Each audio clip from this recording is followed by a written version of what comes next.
I'm going to be 93 in Christmas time. Say that again. I'm going to be 93 years old in December 24th. And on the 5th of this month, July 5, Louis and I would have been married 68 years if he had not decided to go. So how old were you when you were born? Probably 9 months. 9 months? I think so. So tell us. I was a big baby. You were? Yes, I was a big baby. When I was 9 months old, we were in a major hurricane that totally destroyed us, and I was under the wash house. Mother could hear me crying sometimes, and sometimes she couldn't hear me crying. She didn't know if I was alive or dead. Huh. In the meantime, she was pregnant with Winnie, and she had Vicky here and Grace here, and I somehow got away from her. And every time I think of her at that age going through that awful thing, how terrible it must have been. Must have been a terrible experience. So you were born in what year? The last week of 1917. So my age really works out better if you consider it 1918. Otherwise it makes me a year older than I am. What year was World War I over? World War, I'm not quite sure, but I remember my father saying, the children born in 1 year, their sons will go to the war in the next war. I heard that often in my childhood. The children born in one war, their sons will go to fight in the next war. I never knew what it meant at the time, but it certainly was true. Where was your father born? My father was born in Nebraska. But let me tell you about his family. They were from Holland, and they were very successful wheat growers. They had developed a strain of wheat that could resist frost. They were making a lot of money with it, and they were very successful. And the Tsar came from Russia to see them. I'm not sure if they were Amish or if they were one generation of Amish Mennonites, because my father grew up a Mennonite. And he promised them that if they would bring their strain of wheat with them, he would give them all kinds of land in Russia. And I don't know if the Russian Revolution was on at that time or not, but anyway, the thing they said was that they would do it, but he would have to promise that their children would never ever have to go to war, because they did not believe in war. And he did promise them that. And then when their kids were conscript ages, they started enrolling them and wanted to make soldiers of them and come and fight in the Russian war, whatever it was. I don't know whether the revolution was still on at that time. So then they decided to come to America, and they couldn't come directly. They went by a country at that time called Prussia, and that's where they learned the German language. And then from Prussia, they moved to Nebraska. And Daddy had to go he went to American school, and then after American school, he went to German school. He never spoke the King's English, and that embarrassed me my entire childhood. But my sister Grace said he was well educated. It's just that he had the grammar mixed up with the German. Mm. But he used to embarrass me to death when he said, "He done it," or that kind of thing. But in spite of not having the best education in the world, he had something I think he handed to me that I adore. And that is the joy of learning new things, studying new things. And he always took us to new places. Mother was a homebody and she always just wanted to stay home. But he always took us to lots of new places. I will remember as long as I live the first time I saw an ocean. We had gone to conference somewhere. We were somehow, Daddy got a job in the United Brethren Church, a very strict fundamentalist little church that really couldn't support him. He had to do manual labor to support us. And we went to that conference. On the way home, we stopped in Santa Cruz. We all had to wear long stockings. We pushed down our long stockings and we pulled up our homemade panties of everybody and tucked our dresses in and we waded in the ocean. That was the first time in my life I ever experienced an ocean. It was, and I didn't say a lot because I had two older sisters that just loved to squelch just about everything I said. And I wondered if that water went all the way through the world and if there was water down on the other side. I had never experienced an ocean. I must have been maybe 3rd or 4th grade. But he just adored showing us that. Of course, Mother was right there. Don't get your stockings wet. Don't get your dresses wet. That was the difference between the two of them. She always knocked herself out, sewing to the last minute, so we looked well dressed before we went to conference. She made all of our clothes, lots of lovely details, and she took a lot of pride in keeping all of us well dressed. Where did you go to conference? Mount Hermon? After, I don't know where we went. Let me think where it might have been. I do not know. Where did you go to the ocean? What? What ocean did you go to? What beach? Right at Santa Cruz. Santa Cruz, huh? Yes, Santa Cruz. And I guess all we got into was the little bit of waves lapping back and forth on the seashore. Where else did he take you? Oh, he took us all kinds of places. I don't know, maybe some of them will come up when I think about it. Mother's people, Mother was a Roth. And there were quite a few Roths that came to this country. But the first Roth from her family came from France. And they settled in Alsace-Lorraine. Alsace-Lorraine was a little country made up of Germany, Switzerland, I don't know.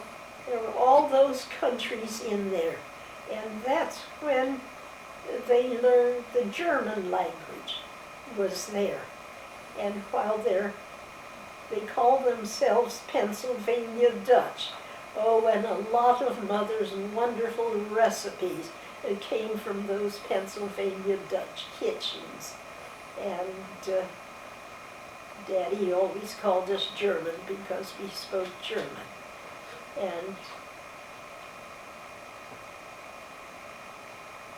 And somewhere, maybe Tom has it, somewhere I have notes from Mother's childhood. Both Mother's family and Daddy's family made quite a bit of money in the Western movement by moving west and improving the land and moving on. And I think each of them thought they were marrying quite a bit of money. They hardly ever had 2 red cents to rub together as it happened. But anyway, what made me start on that? Mother's people. Oh, okay, someone in Mother's childhood. That's my mother's childhood. They were coming west on one of the rivers. I don't know which one, but it was a river they spent time with. I don't know how many days, but a few. And one of them, whether it was my mother or one of her sisters, I don't know, didn't eat a single bite that whole trip. And they thought she was very, very sick. When they got here, they found out she was okay. So why didn't you eat? Well, the cook was black. She had never ever seen a black person, and she was sure that the black would come off of her hands and her arms and get into the food. So that little thing sat there and silently didn't eat a thing. She also tells about the first home they had. All the trees had been chopped down and had been put together log upon log, and they had made a house. But they had not had time to chink in the slots between the big logs. The children slept upstairs, and in the middle of the night, some of the snow would come in, and her mother would come every night and shake the snow off her blanket. And when they walked down the stairs in the morning, there was a little bit of snow on all of the steps. And I remember one time, I guess Grandpa, they had a big sleigh, and he put a couple of horses to it, and went around and gathered up all the children in the settlement and brought them to our house. And one of the men came with apples in his pocket. And what it says in this story, Mother writes, we had put in our apple trees, but they had not borne fruit yet. And he actually had apples. And each they sat there and they sang hymns and read the Bible and ate apples and had a wonderful time. And when I was in Indiana a few years ago, I was walking around in the cemetery because Mother's 2 first babies are buried in a cemetery somewhere. And I was looking to see if they were buried there. And this man who was in charge, came along and asked me if I was looking for somebody, and I told him. He said, well, if they were here, they would be over there in the children's whatever. And then he said, what was your mother's name? And I said, Roth. He said, was she related to Lily? I said, Lily is my mother's sister. Oh, he said, my mother is here, and she's your mother's cousin, and I would be so happy if you would stop in and see her. And so I did. I stopped in to see her. There was this lovely lady with white curls all over her head, and she said, how is Lily? And tell me, how is Daisy? And how is your mother? She was always so good to us. She always had us over. And both Mother's family and Daddy's family each had 8 children. And the remarkable thing about those families, they sent all 8 children on to higher education. Unfortunately, their Amish Mennonite background was the predominant things in their lives, and they went through a place called Fort Wayne Bible Institute. That's where Mother and Daddy met. and it was comparable to a seminary for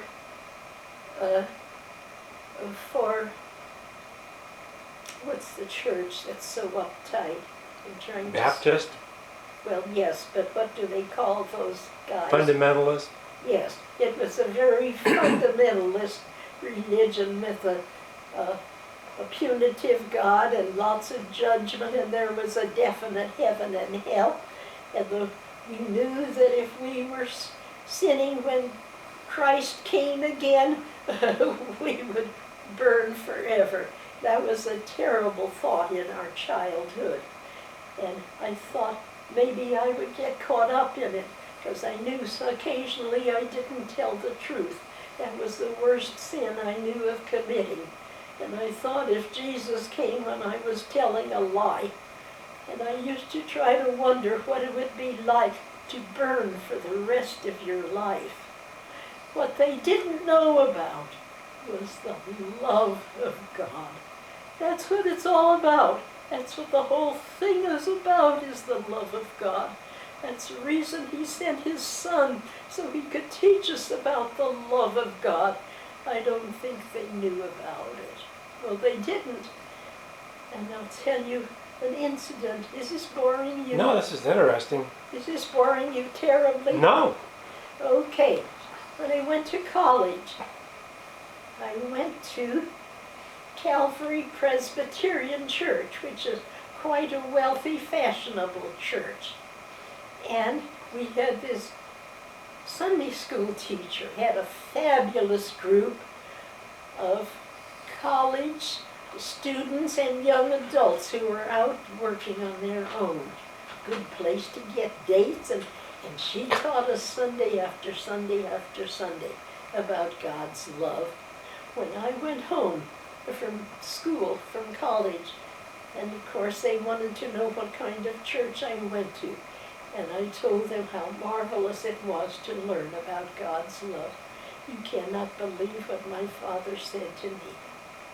He said, that is a very erroneous doctrine, because if you believe in God's love, you think you'll never be punished for your wrongdoing, and you'll just sin and sin and sin, and I guess go to hell or whatever, I don't know. But I was 18 years old by that. I had never once heard about the love of God. To that time, I know that isn't what you, but you can see why we were brought up so strictly. And they believed in not sparing the rod. I don't know if the rest of my brothers and sisters got the beatings that I got, but I got an awful lot of them. Daddy had 2 razor straps, and he would double them up this way. I could sit in school, and I could feel the ridges on my legs from where the straps, as someone come in, under my dress. And in spite of his punishing me like that, I felt a great lot of love for him. I did not feel as much love for my mother, who just worried all the time. She worried about this, that, and the other thing. And it's interesting to me why that happened. Anyway, after I was an adult, we had a meeting down in the desert of all the cousins. And one of the women there, who I guess is an aunt of mine, or at least someone that went to Fort Wayne Bible School. And she said, your mother broke my brother's heart when she decided to marry your father. She was the most beautiful, popular gal in school, I've heard over and over. And Daddy was sort of a country bumpkin who did not speak the King's English all the time.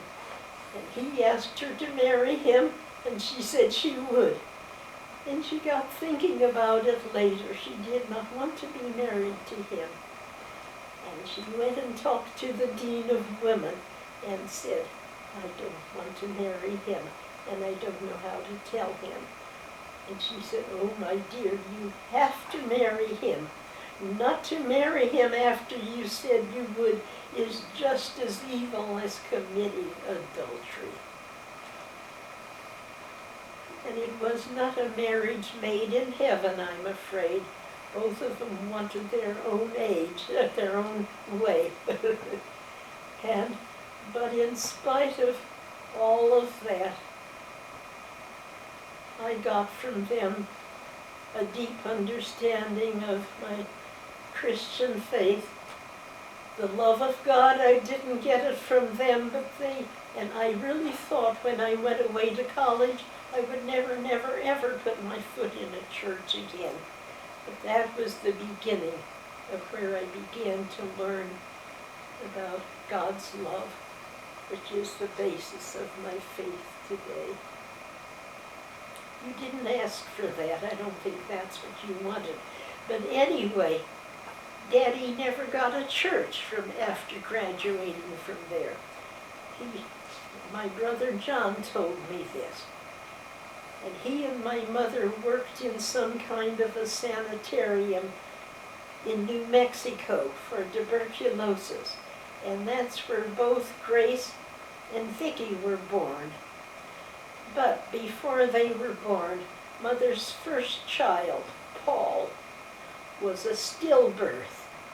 What I know now is that Daddy was Rh negative, Mother was Rh positive, and I turned out to be Rh negative.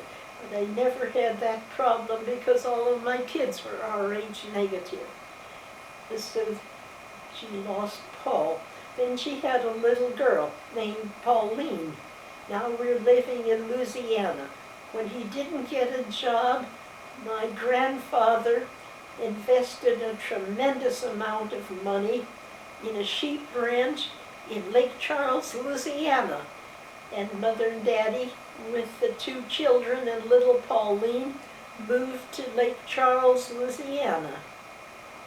And Daddy was building a house, and they got wool from the sheep and all of that. And then one day, this terrible, terrible hurricane came and wiped them all out. And I had already told you about that and what Mother went through, holding her little children. Mother was pregnant with Winnie. I was 9 months old, so that made Vicki almost 3. Vicki was 2 years older than I, and then Grace almost 4. When we came back to California, I'm not sure. I thought we came almost immediately, but that wonderful picture I gave all of you. Winnie must be 2, and the foundation of that house in the background, I can't figure out what it could possibly be unless we rebuilt the house in Louisiana. But anyway, we came to California, and I was thinking about it this morning. We went to live in Regier, or in Fresno, with my grandparents, who were enormous grape farmers. I'll never forget those bunches of grapes. Sometimes I'd lie underneath them all. And I remember sitting on the back. They had a lovely house. But they also had this tank house with a room up above with a tank so that water would run down. That was your paternal grandfather? Yes, Regier. What happened to Pauline? Pauline was 20 months old when she got sick. And Mother called the doctor immediately because Vicki had been very sick in Louisiana and went into convulsions with a high fever. They didn't understand about convulsions, and they thought she was losing her mind. Mother called the doctor immediately. He said she's not very sick. This was a country doctor how many years ago in Louisiana. Well, she died. So that was the second child they left there. Then Grace was named Grace because by the grace of God she lived. And Vicky was named Victoria because it was a victory that a second child was born and lived. And what about Esther? I wasn't in existence at that time. Well, where did your name come from? My name came from my Aunt Esther. While we lived in Louisiana, Mother was pregnant with Winnie. I must have been more than 9 months old because I remember Aunt Esther. I have pictures of her in her arms where she's showing off my curls. She loved my curly hair and she would make it into curls every day. And I was named for my father called my Aunt Esther, Mother's, and asked her to come out and help Mother because she had more than she could do. So she stayed with us all the rest of the while we were in Louisiana. I remember 2 things from there. I remember seeing the most gorgeous pink clover blooming along the ditch. And I remember that she used to bring a wash tub into the house, and we were cutting papers and paper. She made us cut into that wash tub instead of just letting it go all over. Those are the 2 memories. So I probably was no more than 3 years old at the most. So was your aunt your mother's sister or your father's sister? My mother's sister. And that was Aunt Esther? Yes, yes. Now, how many brothers and sisters did your mother have? There were 8 in her family and 8 in my father's family. And do you remember your mother's sisters' names? Yes, Esther and Lily and Daisy, Adeline. One brother was Andrew. One brother was, now, Tom has professional pictures of all 8 children in both families. And if they will have copies made of those for you. And if he has all this stuff about putting up the house and the snow coming in, and I have all that written up somewhere. I think he has it. I don't know where else. So Anyway, we must have moved into that tank house. Mother and Daddy and 3 girls and Mother pregnant. And I was sitting on the back steps of their lovely house that they lived in, and here was the tank house, when my Aunt Marie, this was my father's sister, it came with a man who had a little satchel. I'll never forget what she said. She said, "The doctor has your baby brother in that black bag." And Aunt Marie was a fully educated RN. How she would ever say that to a child, I don't know. I didn't know anything about Mother being pregnant. I thought she was 100 years old, and I thought she weighed 100 pounds. Those were the 2 biggest numbers I knew. And I guess he was born that very day. I don't remember anything about his birth or anything else until we were all living in Fresno somewhere, or Modesto, Oakdale. And we were going down to visit these grandparents every Christmas. And were they first generation American, or were they born in America, your grandparents? My grandparents? No. My grandparents came from the countries. Mother's parents came from France, and Daddy's parents came from Holland. But my parents, my father was born in Nebraska, and my mother was born in Indiana. They were born here. Okay, then the next thing, somehow he got a church. I thought, and I have to talk to Johnny about this, I thought we left Louisiana with the house wiped out, everything destroyed. But I heard my dad talk about the crooked banking in Louisiana. I heard that my whole childhood, and I thought, sour grapes, he didn't make it. However, when I moved to Louisiana as an adult in New Orleans, I read Louisiana Hayride and all the history and political stuff, and it was a terrible time of very, very crooked banking. I need to check with John, but it's quite possible that he had started to rebuild the house, and we lost everything through the crooked banking, or we lost what was left from the hurricane.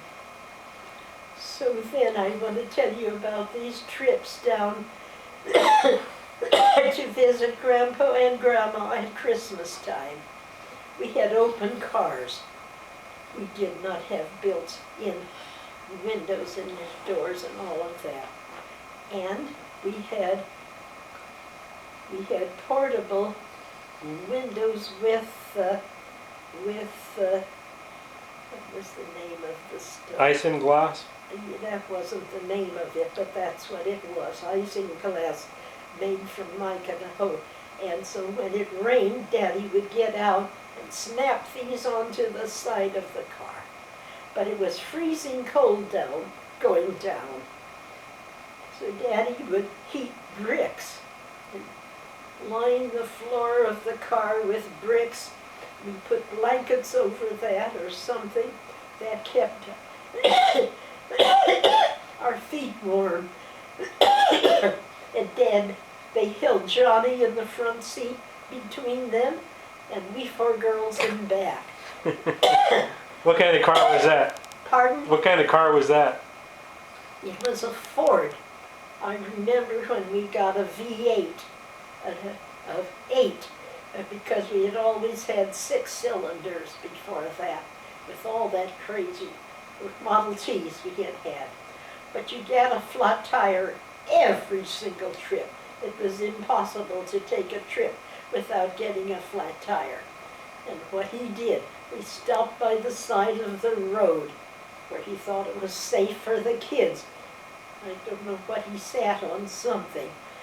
He took the tire off, and he got the tube out of the tire, and he put it across his lap or whatever, and he built a little fire, and he took something out of a tube, and he vulcanized the rubber to fix that hole.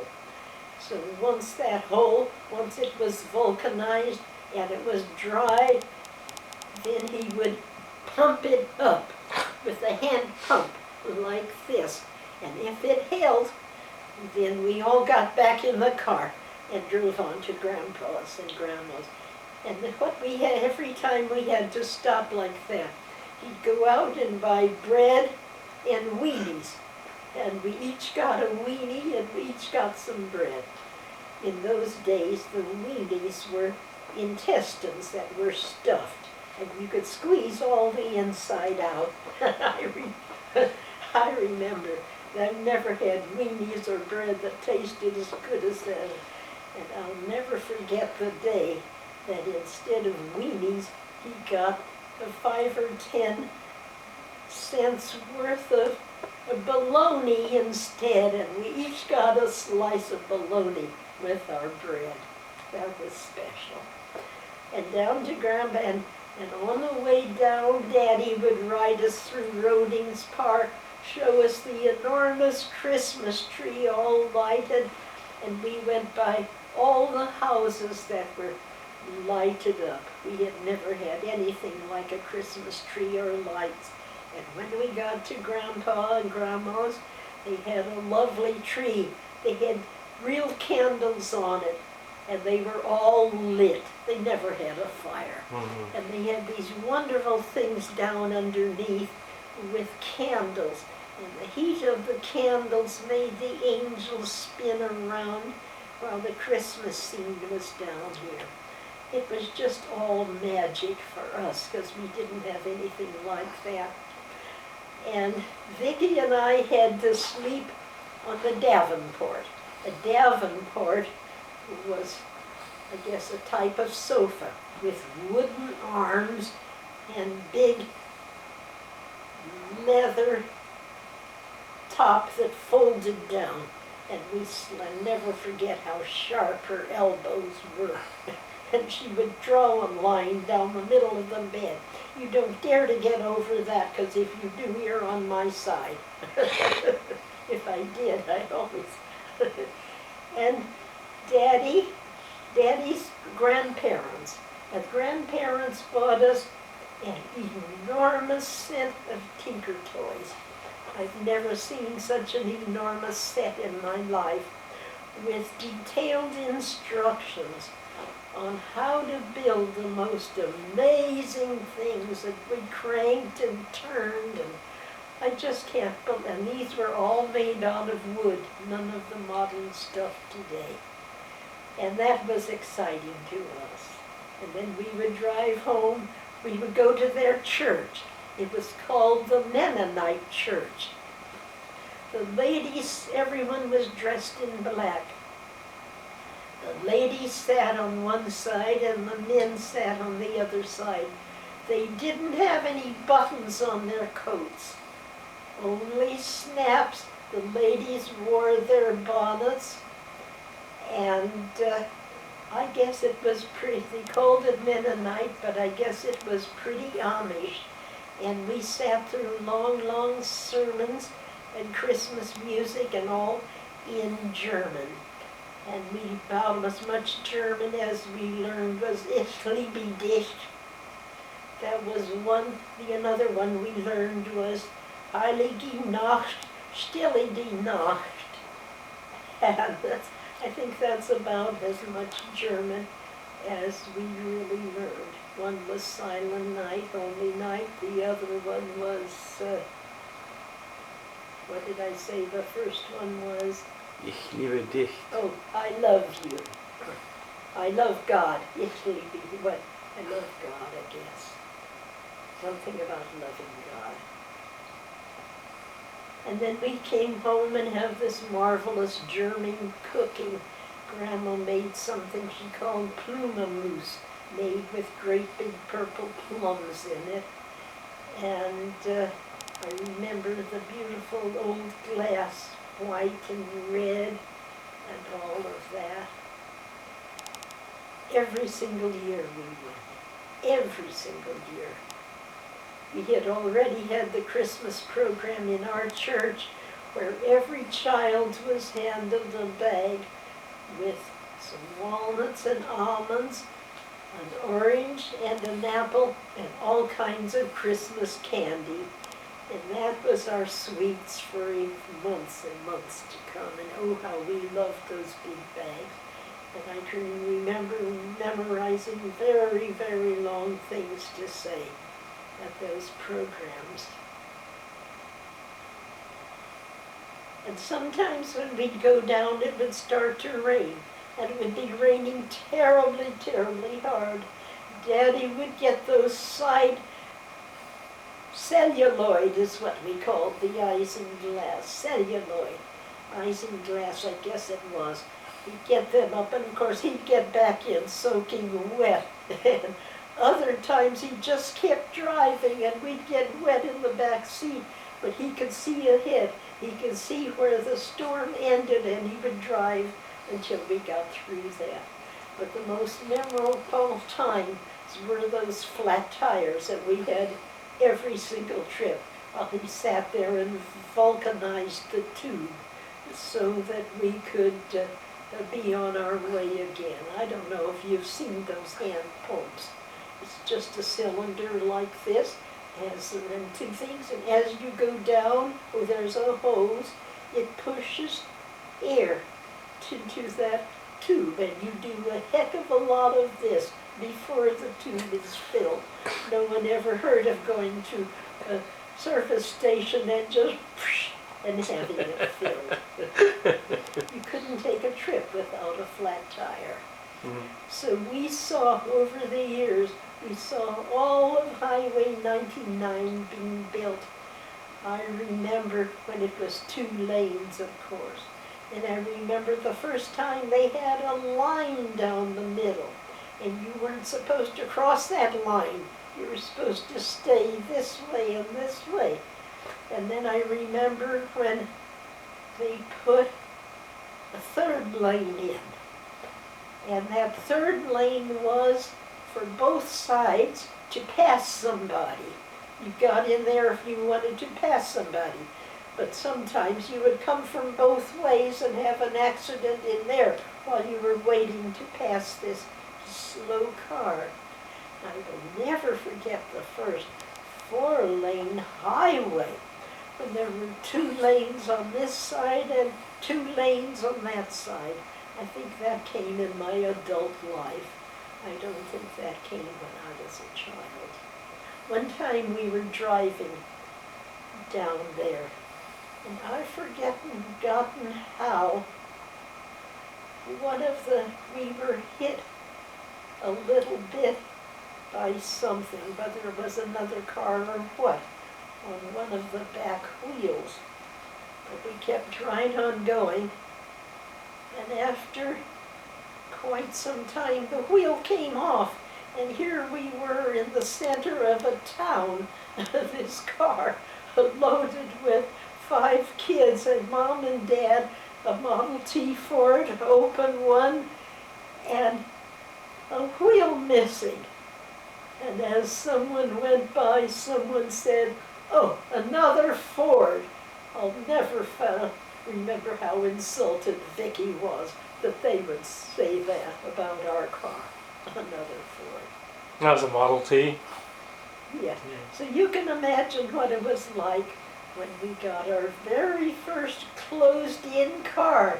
You could we had windows, and you could roll them up and down. And it had an automatic windshield wiper. It wasn't one that Daddy had to take his hand and do this with. And Mother used to take an onion before we started out and cut it in half and rub the outside of the windshield, because that was supposed to help keep it clear in the rain. And I'll never forget a car like that. That was wonderful. Hmm. So what else do you want to know about our childhood? So, we always went to tiny churches, and Daddy would preach, and like I said, his grammar bothered me from the time I was a young child. And then once a year we had an evangelist come in, Amy McPherson. really? She would preach the love of God and all of You had her come? What's that? She was famous.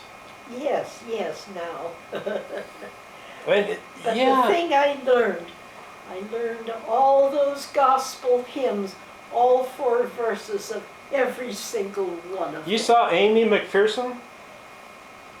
Yes, and in the front is tiny church, way up here in gold letters, or purple letters, outlined in gold, and so it looked like clouds around it. It said, "God is all in all." Oh, I thought that was so beautiful. They made a movie about her. I think I remember that.